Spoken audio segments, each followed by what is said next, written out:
Sinun ei enää tarvitse ilmoittaa mittarin lukemia. Sähkölaskut tulevat todellisen kulutuksesi mukaan. Kesällä sähkölaskut ovat pienempiä ja talvikuukausina suurempia, varsinkin sähköisillä lämmitysjärjestelmillä varustetuissa taloissa. Voit seurata tarkasti omaa sähkön käyttöäsi ja voit nähdä, mitä käyttötottumusten muutokset vaikuttavat sähkölaskuusi. Jos olet pitempään poissa, voit katkaista virran etäluettavasta mittarista, ei pääkytkimestä kuten aikaisemmin. Silloin tiedämme, että kulutusta ei ole.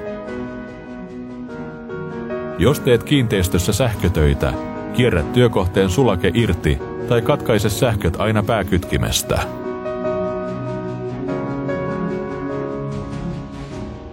Nykyiset sopimukset, laskutusrytmi ja eräpäivät säilyvät ennallaan.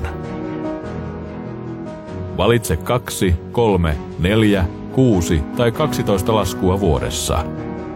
Eräpäiväksi voit valita haluamasi päivän. Siirry saman tien vaivattomaan e-laskuun verkkopankissasi.